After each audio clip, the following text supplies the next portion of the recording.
गुरु प्यारी साध संगत जी, मैं विनोद लंदन से आप सबसे मुखातिब हूँ और आज पूज्य मनीष साहब जी द्वारा लिखित ग्रंथ सच्ची प्रेमा भक्ति और प्रार्थना में से लिए के कुछ अंश आपकी सेवा में रखने जा रहा हूँ और उम्मीद करता हूँ कि आप सभी भाई बहन इन वचनों को गौर से सुनेंगे और लाभ उठाएंगे और आज कल से आगे।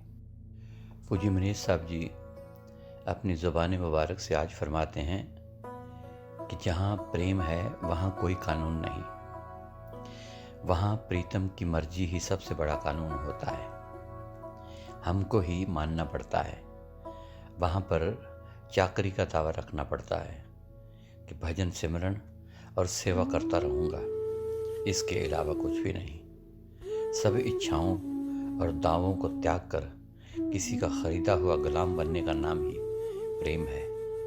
शाह इब्राहिम बल्ख बुखारे की बादशाही छोड़कर 12 साल तक कबीर साहब की शरण में रहकर चाकरी करते रहे। एक बार आपने एक ग़ुलाम को ख़रीदा और उससे पूछा कि तेरा नाम क्या है, तो वह ग़ुलाम शाह इब्राहिम को कहने लगा कि ये नाम से आप पुकारेंगे।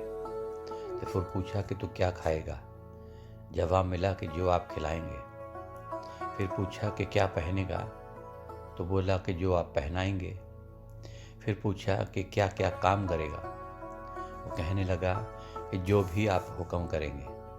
फिर अंत में पूछा कि तेरी अपनी ख्वाहिश क्या है, तो उस ग़ुलाम ने जवाब दिया कि बंदे को अपनी चाह नहीं रखनी चाहिए, जो मालिक की चाह और मर्ज़ी है वही ग़ुलाम की होनी चाहिए।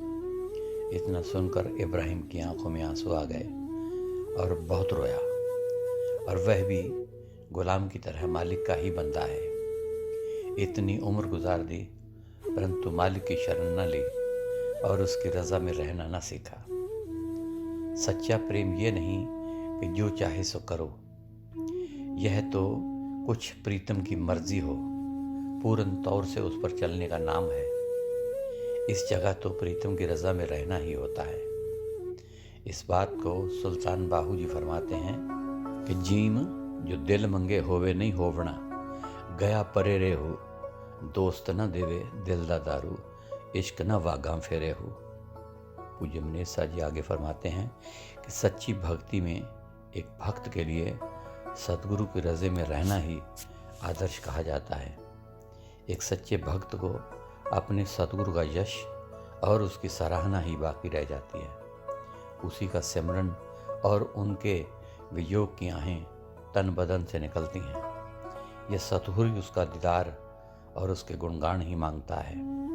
उसका दीदार देना भी उसकी मौज पर छोड़ देता है, उसके भरोसे पर ही रहता है और इधर उधर नहीं भटकता।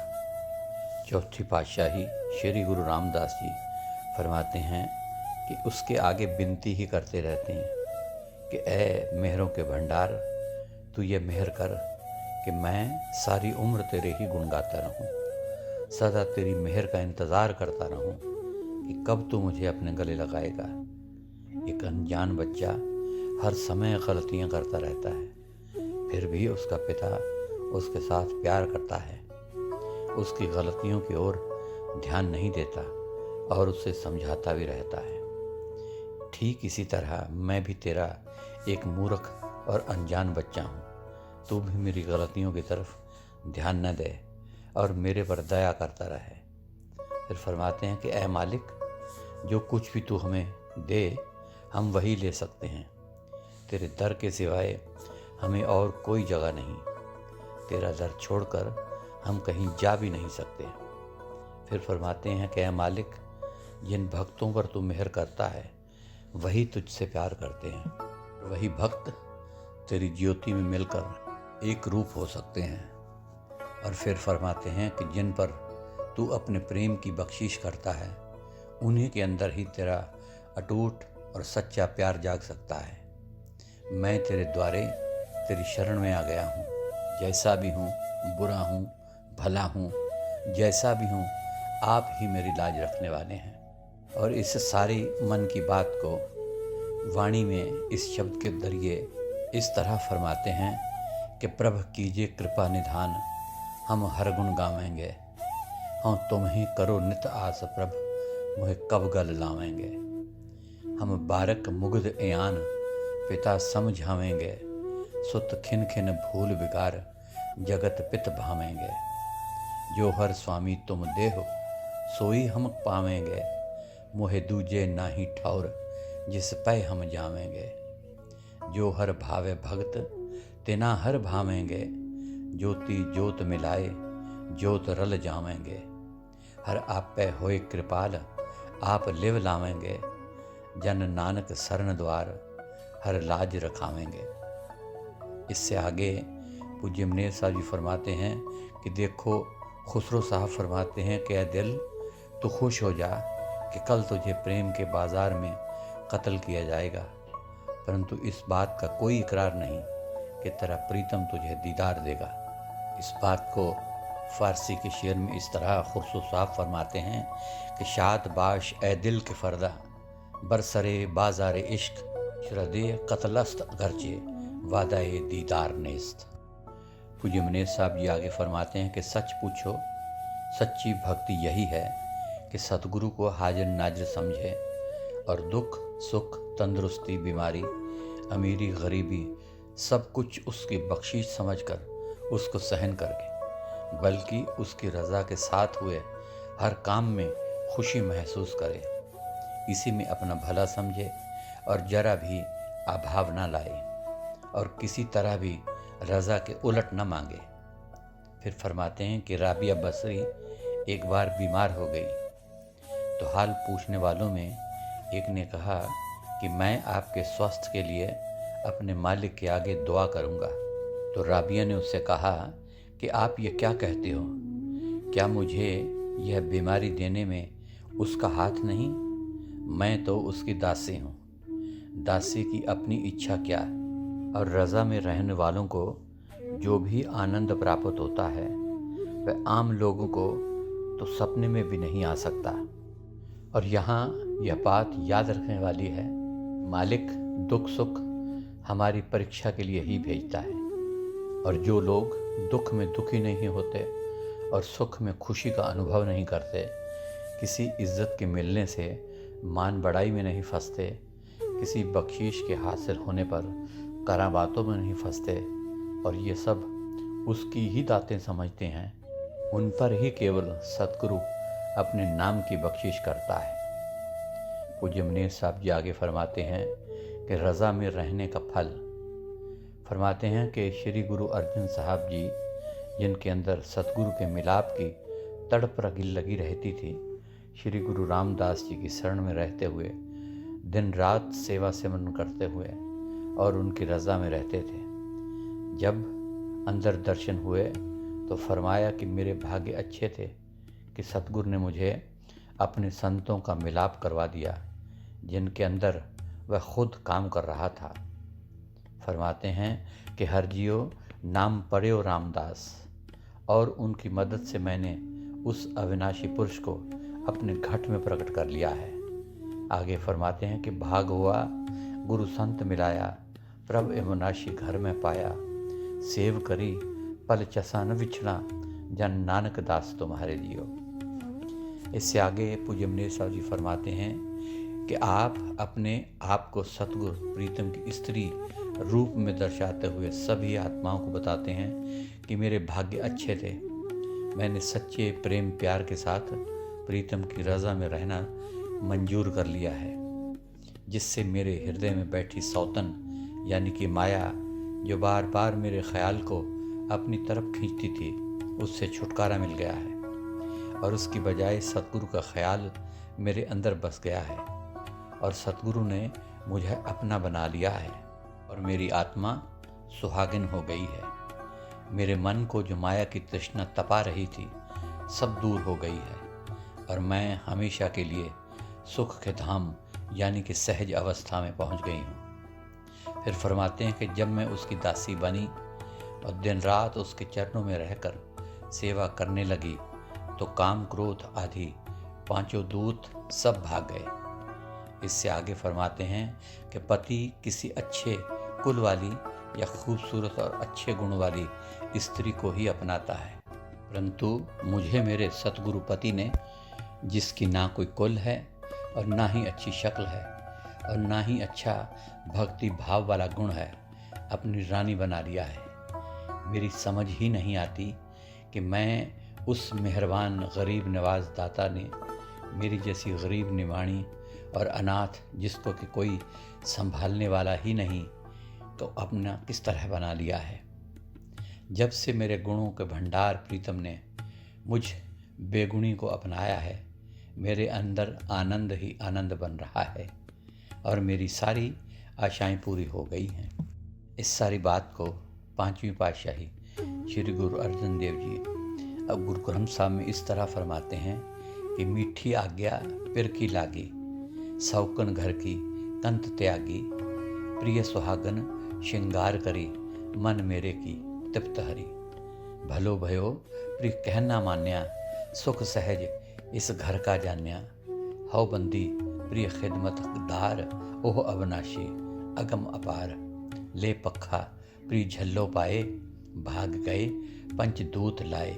ना मैं कुल न शोभावंत, क्या जाना क्या भाणे कंत। मुहे अनाथ गरीब निवाणी, कंत पकर हम कीती रानी। जब मुख प्रीतम साजन लागा, सुख सहज मेरा धन सुहागा। कहो नानक मोरी पूर्ण आशा, सतगुर मेल प्रभु गुणतासा। इससे आगे पूज्य मनीष साहब जी अपनी ज़बानी मुबारक से फरमाते हैं कि प्रेम लगातार बना रहे। फरमाते हैं कि पूर्ण लगन और प्रेम के बिना कोई भी काम पूर्ण हद तक पहुंच नहीं सकता। प्रेम का दूसरा नाम निरंतर याद है। प्रीतम को निरंतर याद करके प्रेमी के अंदर उसका रंग चढ़ता है और अंदर मस्ती पैदा होती है, जिससे आपा भाव मिट जाता है, अर्थात अपनी सुध विसुर बिसर जाती है और प्रेमी प्रीतम में समा जाती है। जैसा कि बुल्ले शाह ने लिखा है कि रांझा रांझा कर दी नी मैं, आपे रांझा होई, सद्दो नी मैनू तीदो रांझा, हीर न आखो कोई। ठीक इसी प्रकार भगवान कृष्ण जी की याद में राधा इतनी मस्त हो गई कि अपनी सुध बुध ही भूल गई और कृष्ण का रूप बन गई। इस मस्ती की हालत में अपनी सहेलियों से पूछने लगी कि तुमने कहीं राधा को देखा है। इस बात को दादू साहब जी फरमाते हैं कि इश्क असल में वही है जिसमें आशिक माशूक के ध्यान में उसी का रूप बन जाए। ऐसे प्रेमियों पर मालिक भी आशिक हो जाता है। फरमाते हैं कि आशिक माशूक हो गया, इश्क कहावे सोए, दादू उस माशूक का अल्लाह आशिक होए। ठीक ऐसा ही एक मुसलमान फ़कीर ने लिखा है कि ज़ाहदो यानी कि कर्मियों धर्मियों की नमाज सजदे करने से होती है, परंतु आशिकों की नमाज शरीर की सुध बुध भूलने से होती है। और फ़ारसी के शेर में वो इस तरह बयान करते हैं कि नमाज ज़ाहदा सजदा सजूदस्त, नमाज आशिका तर्क वजूदस्त। फिर फरमाते हैं कि जब दिल में एक ऐसा प्रेम घर कर जाए तो मालिक अपने संतों वाले स्वरूप में प्रकट हो जाता है। ऐसे प्रेमी में सब जप तप और कर्म धर्म अपने आप ही बन जाते हैं और इन साधनों के करने का असल मुद्दा हल हो जाता है। पांचवी पातशाही श्री गुरु अर्जन देव जी फरमाते हैं कि माई मेरे मन की प्रीत, एही कर्म धर्म जप एही, राम नाम निर्मल है रीत। फिर आगे फरमाते हैं कि इसलिए प्रेम को कायम रखने के लिए ज़रूरी है कि प्रेमी का प्रेम लगातार बना रहे। प्रेमी का मन बुद्धि और आत्मा सब प्रीतम के अर्पण हों। मन के साथ उसका चिंतन करे, एक प्रीतम ही मन में बसा रहे। बुद्धि के साथ उसका विचार हो और अंतर आत्मा के साथ उसकी कशिश और लगाव हो।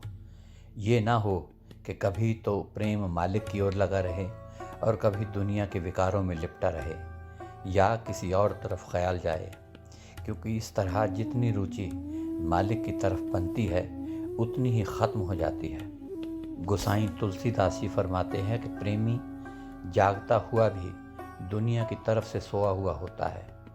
जागते और सोते हुए उसकी सूरत की डोर प्रीतम की ओर लगी रहती है।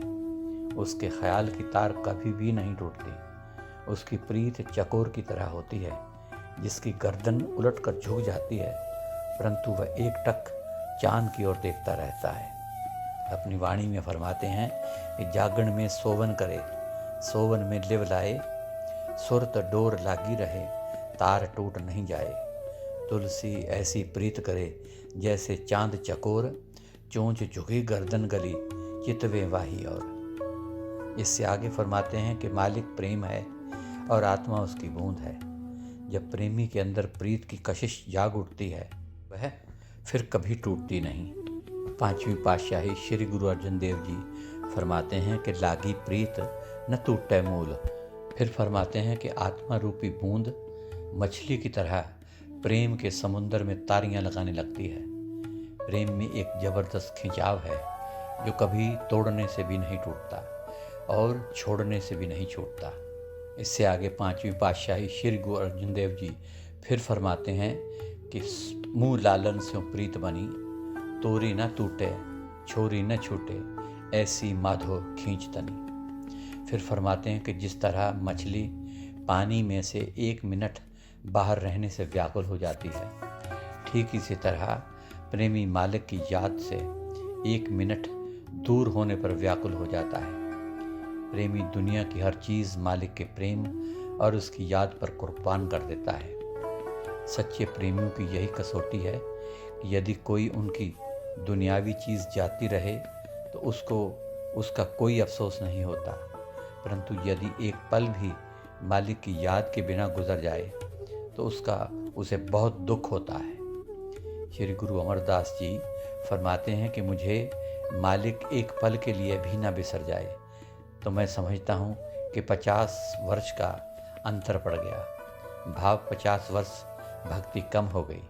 फरमाते हैं कि एक पल खिन विछरे तू स्वामी, जब मैं जानूँ परस 50। से आगे सुल्तान बाहू जी भी इसी तरह फरमाते हैं कि जब एक श्वास भी बंदगी के बिना निकला तो समझो हम काफिर बन गए। हमारे मुर्शिद ने हमें यही बताया है। फरमाते हैं कि जो दम गाफिल सो दम काफिर, सन मुर्शिद ए फरमाया हो। इससे आगे पूज्य मनीष साहब जी फरमाते हैं कि जब श्री गुरु नानक साहब जी को एक बार मोदी खाने में नौकरी करनी पड़ी, एक दिन एक चीज़ को तोलते तोलते मालिक का नाम भूल गए। जब 12 पलड़े तुल चुके और जब 13वां पलड़ा आया तो एकदम व्याकुल हो गए और ज़ुबान पर सिर्फ 13 करने पर मालिक के ख्याल में मगन हो गए। तकड़ी तोलते जाएं परंतु उनका 13वां पलड़ा समाप्त होने ना पाए। पूज्य मनीष साहब जी आगे फरमाते हैं कि प्रेम में सत्कार का होने ज़रूरी है और मालिक से सत्कार भरे प्रेम की मांग ही करे। फरमाते हैं कि प्रेमी का प्रीतम के साथ प्रेम इसी में है कि उसकी रज़ा और उसके हुक्म के आगे कोई हील हुज्जत ना करे। जो हुक्म वह अपने सच्चे आशिकों भाव संतों के अंदर बैठ कर दे, उस पर हर प्रकार से फूल चढ़ाए, उसमें कोई भी आनाकानी ना करे, उसकी रज़ा के आगे सिर झुकाए रखे, उसके आशिकों यानी कि संतों का आदर सम्मान करे, क्योंकि प्रेमी को प्रीतम के प्रेम की खुराक देने वाले संत ही होते हैं।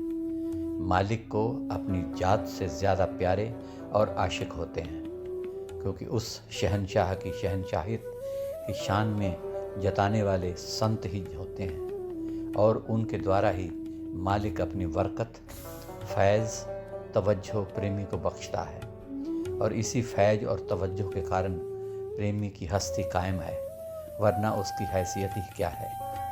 प्रेमी को चाहिए कि संतों के आगे कोई शेखी या अपनी रसाई के घमंड में आकर अपनी अक्ल व रसूख के जोर से भ्रम में फंसकर कभी भी बेअदबी के वचन मुंह से ना निकाले।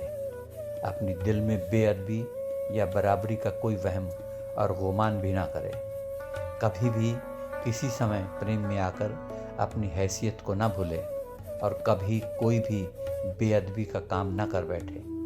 यदि कोई भी मनुष्य कभी भूल कर भी संतों के अदब की हद से गुजरा तो वह प्रीतम की नज़र से गिरकर आखिर जलील और ख्वार हुआ।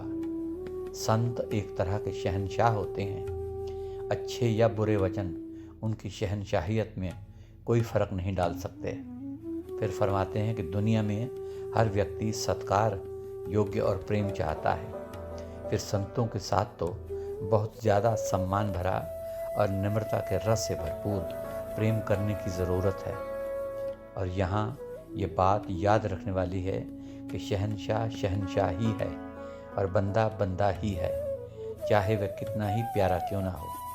इसलिए प्रेमी को चाहिए कि वह मालिक के सत्कार योग प्रेम की भीख मांगता रहे, अपनी ज़ुबान से हर शब्द सोच समझ कर निकाले और डरता रहे कि कहीं कोई ऐसा शब्द उसके मुंह से ना निकल जाए जो मालिक या उसके प्यारों के अदब की हद से गुजर जाए।